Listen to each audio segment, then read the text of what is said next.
I'm picturing where does he go next if in fact this Malachi feud is over, and I don't know that we have a direct answer.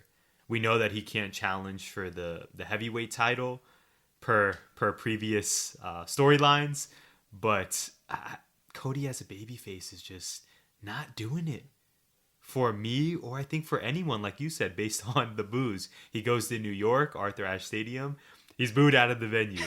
Goes to Florida, still booed. So and it's everywhere, and it's not that go away heat, if you will, that we often hear in the business. We love, I think, and respect Cody, and we know he's a phenomenal worker.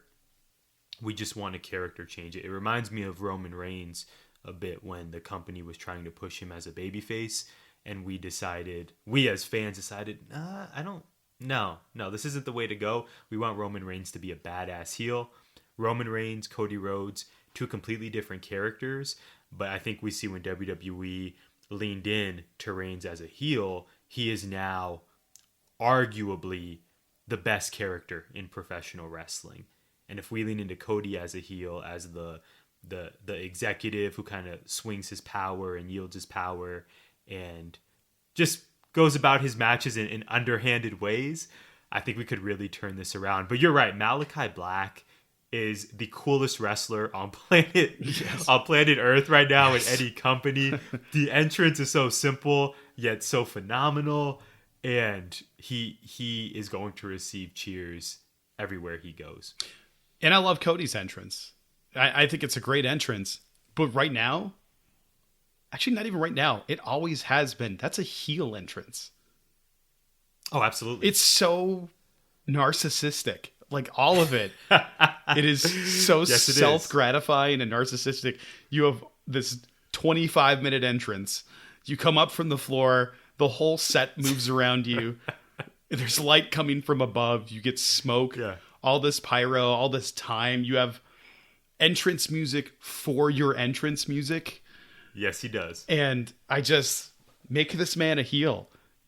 Yeah. It's not, it doesn't mean that we don't love him as a performer. It's just like his character right now makes you want to punch him in the face. And I wanted Malachi, I wanted the bad guy to win.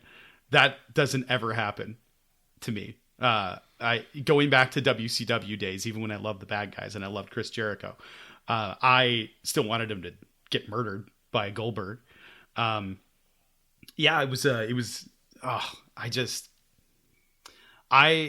don't know how I feel about that. I don't really understand all the run-ins at the end. I feel like we're going to get a Malachi Black and Andrade versus Pac and Cody match.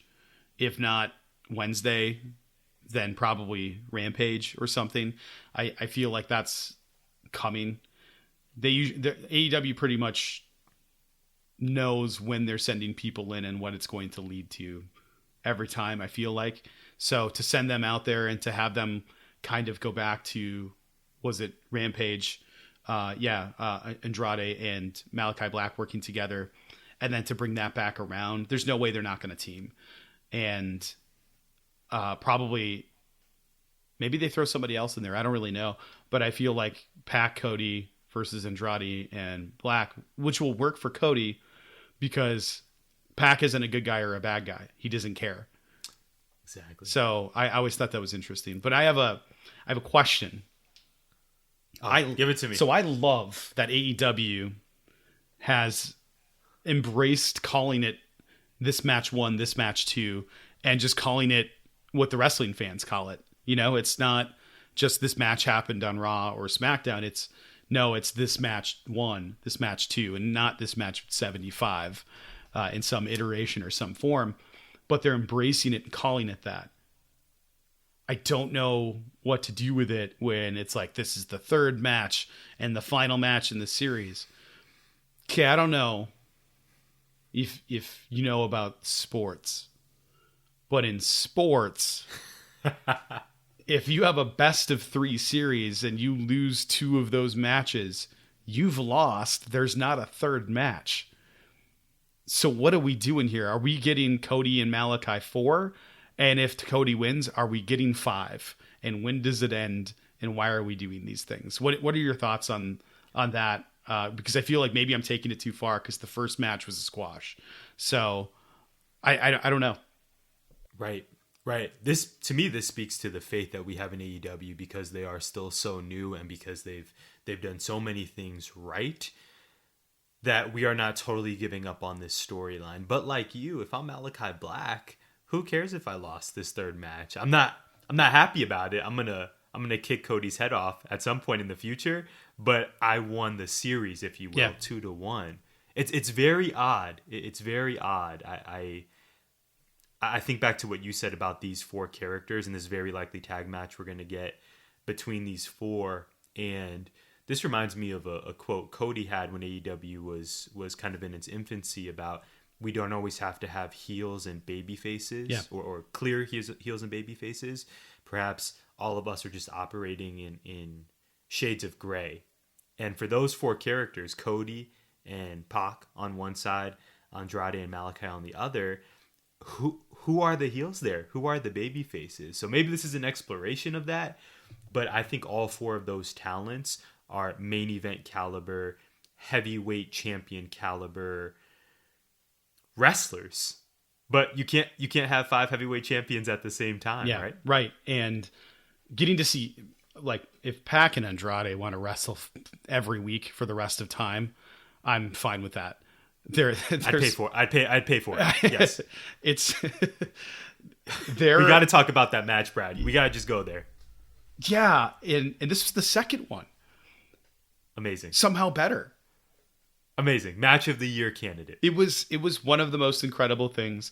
All of it, how it was booked, all of the spots, all of the psychology, the finish.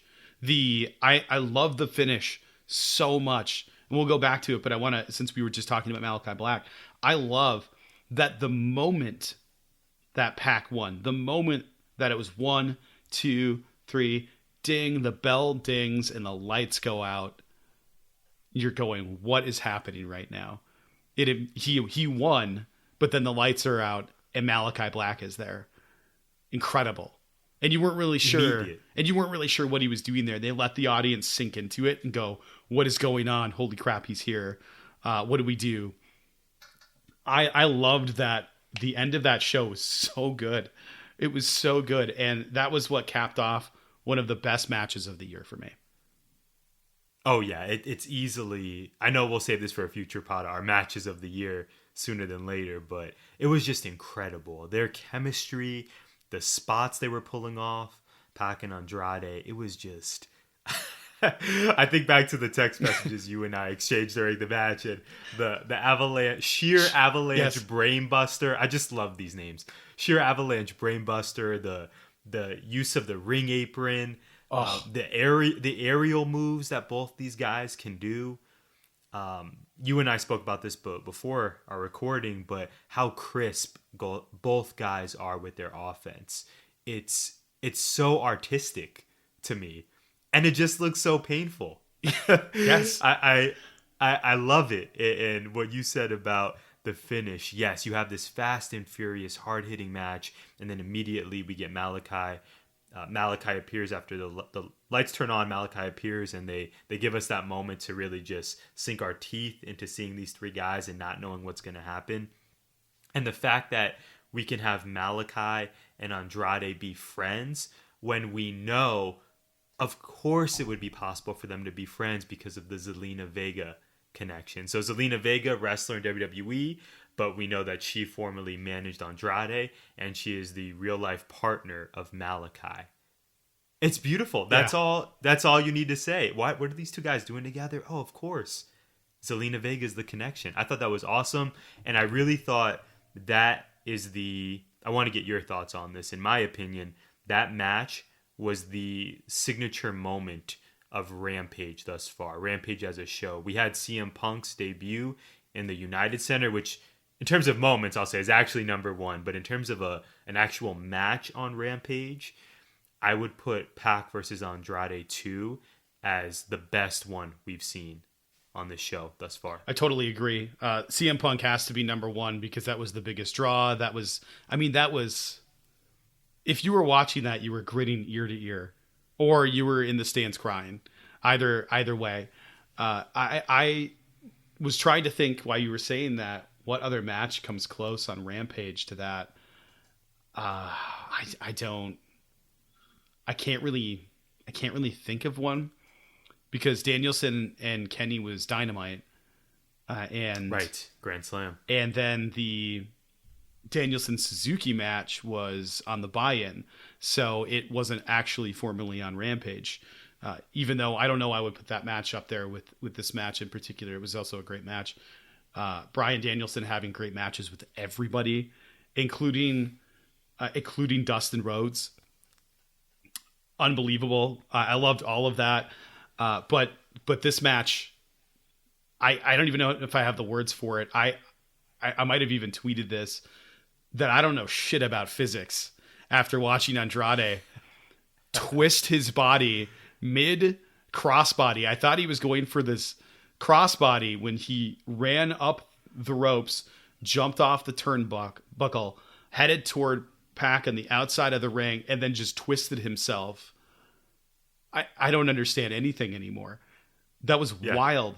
And they make it look so effortless. Pac, everything effortless. Both of these guys, that apron spot, that elbow drop on the apron looked brutal. All of it looked so violent and so intentionally to hurt somebody that I forgot that it was a show, and I started thinking, man, this is an incredible competition. And I'm like, well, wait a second. That is the goal for every match ever, is to make you believe. And they had me just absolute marking out watching this thing.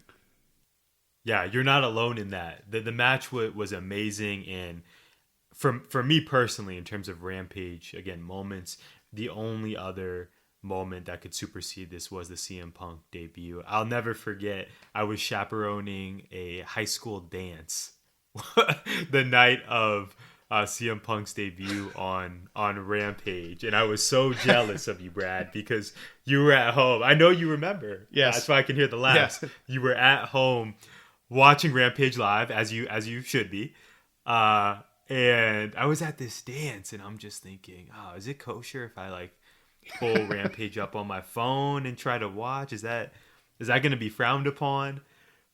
Being the new guy at my workplace, but I just the series of texts that I received from you on that CM Punk debut was incredible. And like you said, the euphoria and just the, that night, and I think even now this Pac versus Andrade match reminds us why we fell in love with the business and why we think this art is so special.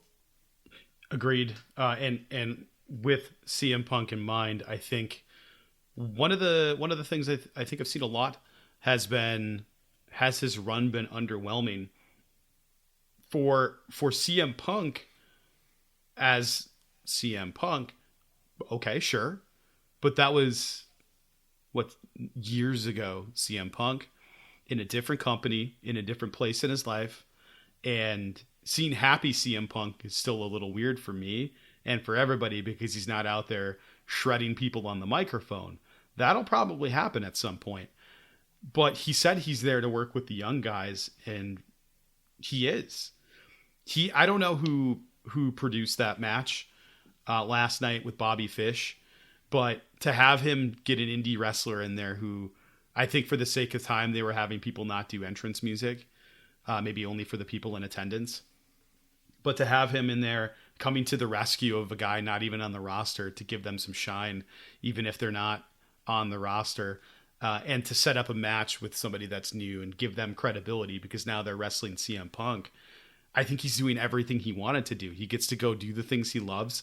He gets to put a spotlight on lesser known talent. And sure, it's not the big matches that we all want to see. We want to see CM Punk versus Kenny Omega or Bryan Danielson or whoever else in the company that we want to see. I would love to see CM Punk versus Jungle Boy. But that match would be great. But there's so many possibilities. Kenta has been on the show. Give me Kenta versus CM Punk right now. I will pay you $1 million for that. But I just like the battle of the go to sleeps and let's see Oh, what yeah. happens. It would be incredible. But to say that his run has been